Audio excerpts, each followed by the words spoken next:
These are AP Biology notes on cellular respiration and fermentation. This time we're focusing on the entire process of cellular respiration. There are three parts to cellular respiration: glycolysis, the citric acid cycle or Krebs cycle, and the electron transport system, which undergoes oxidative phosphorylation and chemiosmosis to produce a great deal of ATP.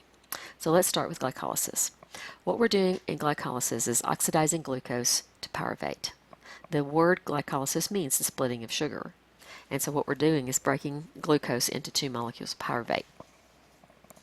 There are two main phases of glycolysis: the energy investment phase and the energy payoff phase. Glycolysis is a process, been around for a very, very long time, very ancient, and it occurs in all organisms whether oxygen is present or not. So it is definitely an anaerobic process. So in the energy investment phase, we're using some ATP to phosphorylate the sugar basically and produce two ADPs. In the energy payoff phase, we're using those two phosphates those two ADPs and phosphates from the first stage, plus some additional ADP and phosphate from the cytoplasm to produce 4 ATPs of energy, along with reducing 2 molecules of NAD plus to NADH. And that will also produce 2 pyruvate molecules plus 2 water molecules. The net gain is 2 pyruvates plus 2 water molecules. The net gain is 2 ATPs because we made 4, but we used 2 of them, and we also gained 2 NADHs and the associated protons that ride along with them.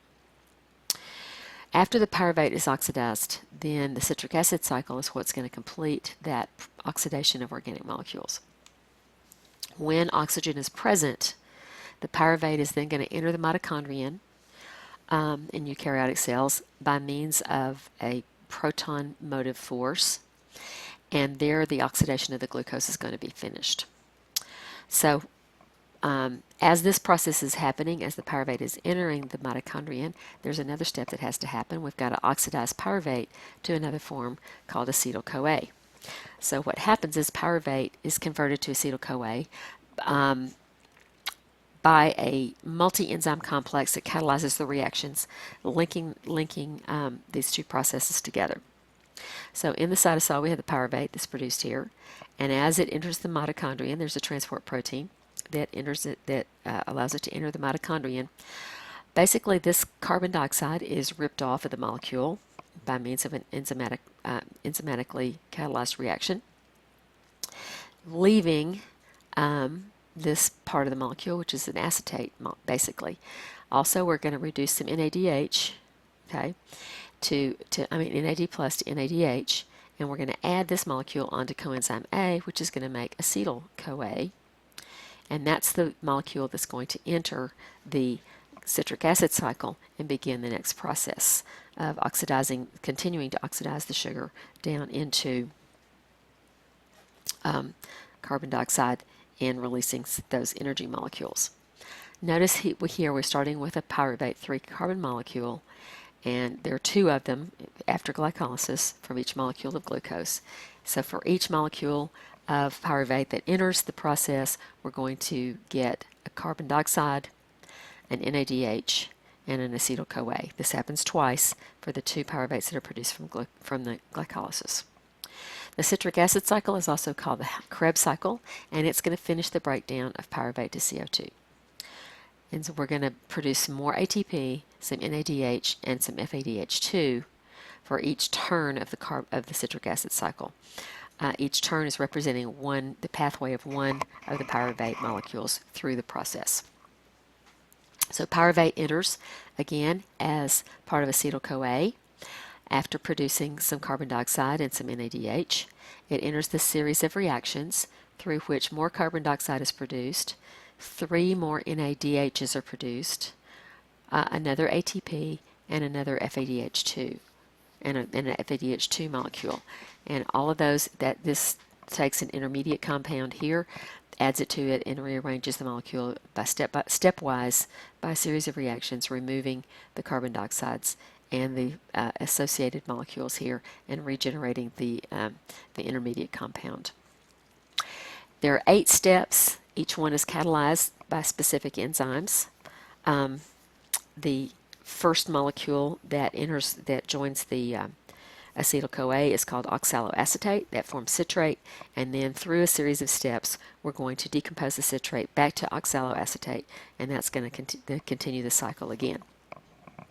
The NADH and FADH2 are going to carry electrons to the electron transport chain to be involved in the production of more ATP through the whole oxidative phosphorylation process. In oxidative phosphorylation, the final step in that is chemiosmosis, which is going to use the protons and the energy provided by the FADH2 and NADH to produce ATP. So this is going to account for most of the energy, and this is the part that uses oxygen. So what happens here, this occurs in the inner membrane of the mitochondrion on the cristae. Most of the components of the chain, of the electron transport chain, are proteins in these complexes that are present there in the membrane of the mitochondrion. And the carriers that we're looking at, the carrier proteins, are going to alternate between a reduced form and an oxidized form as they receive the electrons and donate them or pass them on to the next protein in the chain. As this happens, those electrons are going to drop in free energy because the energy that they're leaving behind is going to be used to pump some protons into the intermembrane space. And eventually they're going to be passed off to oxygen, producing the water that is a product of the cellular respiration process. So then we're going to come to the ATP synthase molecule, which is going to take all the protons that are pumped across here and use them to produce ATP by means of oxidative phosphorylation. As these electrons are passed from one protein complex to the next in the chain, the energy molecule, the electrons are passed to the first one in the chain or the second one, depending on whether it's NADH or FADH2, and those electrons, as they're passed from one to the other, again lose free energy as they're passed along, and that energy is used to pump protons into the intermembrane space here, and the protons then are going to be used to generate ATP. When the electrons get back down to their ground state, they're then transferred to oxygen plus a couple of protons from the matrix of the mitochondrion to produce the water. The electrons are passed through all these different proteins, eventually ending up with oxygen, which is the final electron acceptor. And so what this does is it produces a controlled release of energy from this breakdown of the food molecules to the component parts of carbon dioxide and water and ATP. The electron transport chain itself doesn't make any ATP. The ATP comes from the chemiosmosis in the ATP synthase molecule. This electron transfer is going to pump hydrogen ions or protons from the matrix into the intermembrane space, creating a proton gradient. Then the protons will move back across the membrane passively via facilitated diffusion through the ATP synthase molecule. And that uses the flow of hydrogen ions or protons to drive that phosphorylation of ATP. It works basically the same as water flowing over a turbine in a dam to generate electricity. So the chemiosmosis process is using that energy derived from the proton gradient or hydrogen ion gradient to drive the work of the cell.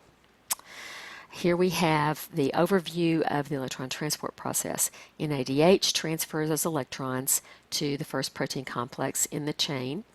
The energy that is derived from that is used to pump protons into the intermembrane space. The electrons are passed along from one protein complex to the next. In the big complexes here, notice the three places where it happens. The energy in those electrons provides enough energy to pump some more protons into the intermembrane space. Eventually, when the electrons have reached their ground state again, they are added to oxygen and pick up a couple of protons from the matrix to produce water molecules. Meanwhile, we have this big, huge collection of hydrogen ions in the intermembrane space that can then flow back across through the ATP synthase molecule to power the production of ATP from ADP, an inorganic phosphate that is present. So this entire process is called oxidative phosphorylation and includes both the electron transport chain and chemiosmosis.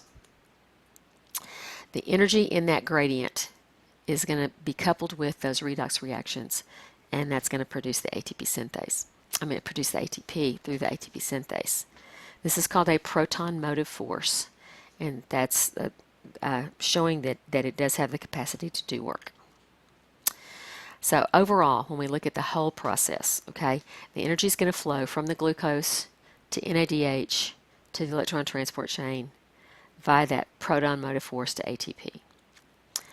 Most of the energy in the glucose molecule is transferred to ATP during cellular respiration. That's not all of it, but we don't know exactly how many ATPs are produced. About 32, sometimes they say 36, sometimes they say 38, depending on the various cells and processes, because there are various parts where the chain can be changed depending on what the substrates are, what the reactants are. It can change the amount. The electron shuttles that span the membrane here can shuttle the NADH or the FADH2 depending on which molecule enters the chain. So about 30 to 32 ATPs here, about 26 to 28, they say, during the oxidative phosphorylation process. You will see various numbers associated with this process in terms of how much ATP is produced. I would worry less about the particular number and realize that the majority of it is produced by oxidative phosphorylation and chemiosmosis.